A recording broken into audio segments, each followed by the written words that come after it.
दोस्तों, गीता एक इतना अद्भुत ग्रंथ है जिसमें जीवन के सभी आयाम पर बात कही गई है। जीवन जो है जिसमें कर्म योग, ज्ञान योग, भक्ति योग सभी को बताया गया है। तो आपको पता है कि जब युद्ध के मैदान में अर्जुन खड़े हैं और अर्जुन के मन में यह सवाल है कि सारे मेरे अपने सामने खड़े हैं, अगर उनका वध करके अगर उनसे युद्ध जीत भी गए हम और हमें यह राज्य मिल भी गया तो हम इस राज्य का क्या करेंगे, क्योंकि सारे अपने दिखते हैं उससे। तब ये भगवान कृष्ण उन्हें ज्ञान योग की बात कहते हैं कि अज्ञानता से पर्दा हट जाना ही ज्ञान है, और जो प्राप्त कर लेता है ज्ञान को वो जो है सारा चीज से ऊपर उठ जाते हैं। तब कृष्ण, चूंकि अर्जुन जो हैं यह द्वंद्व में है, तब कहते हैं हे केशव, जब ज्ञान मार्ग ही सब कुछ है तो हम ये युद्ध छोड़ के, युद्ध के मैदान को छोड़ के, इस कर्म को छोड़ के हम ज्ञान की प्राप्ति की ओर क्यों नहीं चले? क्यों हम इस युद्ध में क्यों कर्म करने के लिए हमको प्रेरित कर रहे हो?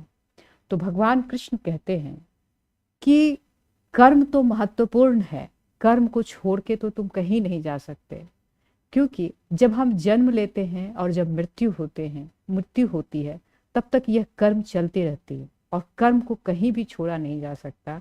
कर्म हमारा जीवन है और कर्म के बिना तो कोई नहीं रह सकता। तो हे अर्जुन, तू युद्ध कर, लेकिन युद्ध कैसा कर? निष्कर्म कर।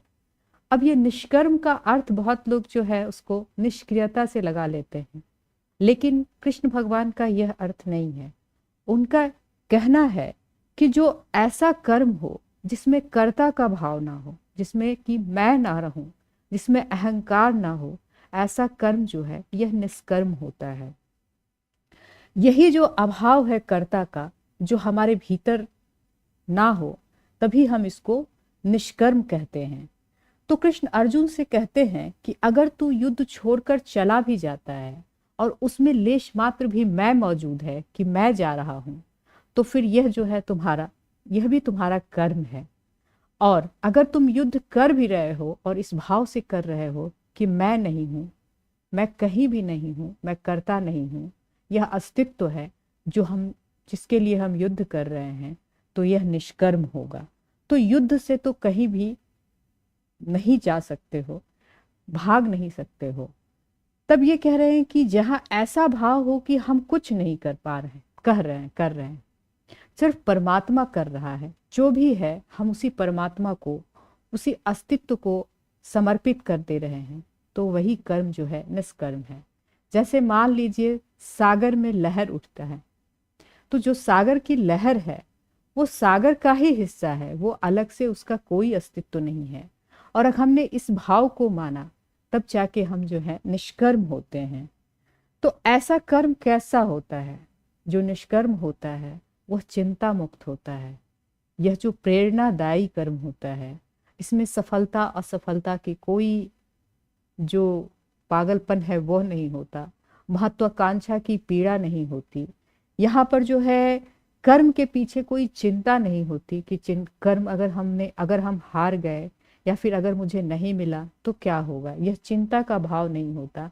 हम सिर्फ एक कर्म को खेल की भांति करते हैं। जैसे भगवान कृष्ण के लिए कर्म क्या है, एक खेल की भांति है, और वो समझ चुके हैं, सारे अस्तित्व को जानते हैं कि ये जो पहले से यहाँ पे सब कुछ हो चुका है, तुम एक क्या हो उसमें, अभी तुम्हें तुम्हारे माध्यम से करवाया जा रहा है, तुम नहीं हो वहां। तो यह क्या होगा, हम एक मात्र दृष्टा के भांति रह जाएंगे और कर्म जो है इतना हल्का, इतना फूल की भांति हो जाएगा कि हम पूरे आनंद से भर जाएंगे, पूरे परिपूर्ण हो जाएंगे और अस्तित्व में ही पूरा समर्पित हो जाएगा। और यह जो आनंद है वह सिर्फ निष्कर्म से ही फलित होता है। तो अतः यह तो निश्चित है कि कर्म को छोड़ा नहीं जा सकता। जैसे जन्म लेते हैं उसके साथ ही ये जुड़ता है, तो जीते जी इससे भागा नहीं जा सकता।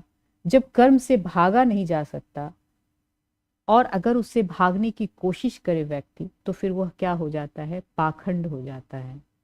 वह असंभव काम जब हम करने लग जाते हैं तो वह क्या है, पाखंड के रूप में आ जाता है।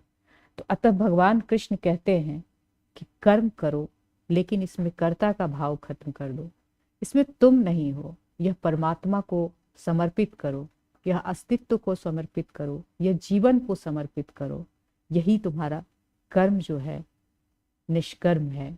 और इस भावना से जब तुम कर्म करते हो तो तुम जो हो सही मार्ग पर चलते हो, और जो फल प्राप्ति होती है वह ईश्वर को समर्पित होता है, वह अस्तित्व को समर्पित होता है। धन्यवाद।